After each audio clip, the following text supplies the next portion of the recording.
Alright, welcome to part 3 of what to expect when taking testosterone. This third part is about the unexpected changes. I've noticed a lot of things that people they might be small things or just things that people don't talk about. Or that aren't talked about enough that I saw them when I was first transitioning. So I thought I would talk about them here and help out people who want to know what's going to happen or what could happen. So we all know that you will get hair everywhere or anywhere. But people might not talk about that you can get hair. I expected to get hair here on my upper arm here because that's where I already had hair, but I didn't expect to get hair on my inner arm because I hadn't had hair there before. So you might expect to get hair here where you didn't have hair before. My hair stopped about here before, and now I have it here as well. I did not expect to get hair up here, and I do have hair there, and I do have it on the inside of my arm as well. It's light and you can't see it on the camera, but there is hair there, and I didn't expect that. I also didn't expect the hair in my armpits to start to crawl out. It's like some sort of plant. It just climbed out of my armpit randomly. Well, not randomly, but and climbed down a bit too. Did not expect that. Let's see. You might get a unibrow. I noticed like little hairs growing in here, in between my eyebrows. I find it very ironic that it's after I transition that I have the urge to pluck my eyebrows. Because the unibrow can be kind of evil. But that might happen to you. You might get hair on or in your ears. I know someone who saw hair on their earlobes here. So, that might happen to you.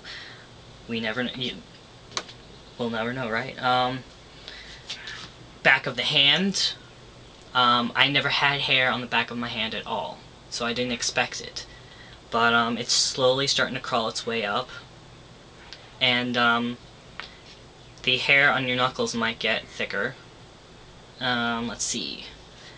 You might wake up one day and find out that there is a squirrel living in your ass crack. It's not a squirrel. Hair and your ass crack and other areas downstairs might end up looking like you adopted some small furry animal and are keeping it in your pants. That could happen. Let's see. I haven't seen a lot of people talk about this. So, you can develop an Adam's apple. I did not know that. Had no idea. But, it's right there. I didn't notice that until I looked in the mirror one day and was like, I have an Adam's apple. When did that happen? It could happen to you. Your neck can grow thicker.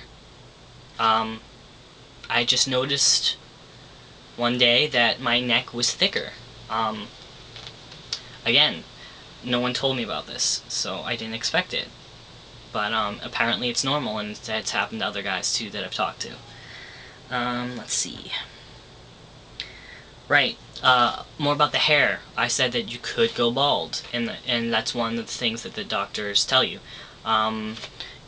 What they may or may not tell you is that your hair will recede in a more male pattern. Usually the hair on female-bodied people with normal female range of estrogen and testosterone will have hair that goes pretty much straight across here, but when you start taking tea, or if you're a male-bodied person with normal male amount of hormones, you'll notice that it goes in here, which kind of worried me because I thought I was going bald at first, but I'm not, I hope.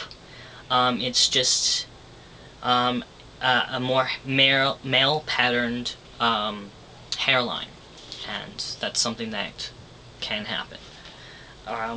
Let's see. There can be emotional reactions, which is something that your therapist would talk to you about, but not something that your doctor may or may not talk to you about. The emotional ramifications for taking testosterone are different for every person. Some people can say that they're angrier or whatever, or that they're more at peace, or that they're in the range of emotions that you can feel while taking tea are vast. For me, I felt more balanced, like I was taking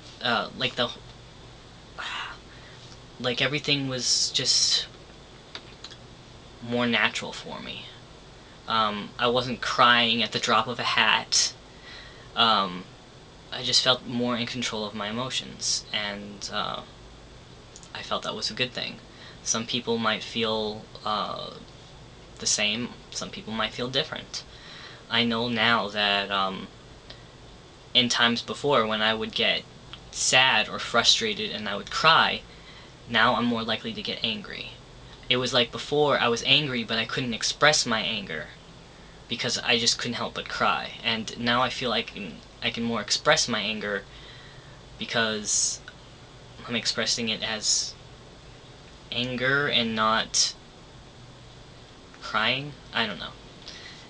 So, like I said, it's different for everyone. So yeah. Oh, and you will not look your age. At least not within the first few months to a year even. I'm 23 and I've been mistaken for 16. So, yeah.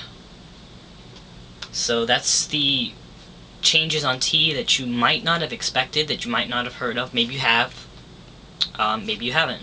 There were just things that I hadn't heard of then, so I thought maybe other people hadn't heard them as well. So I thought I would share. So, yeah. I hope this helps any people out, and, see you later. Good luck.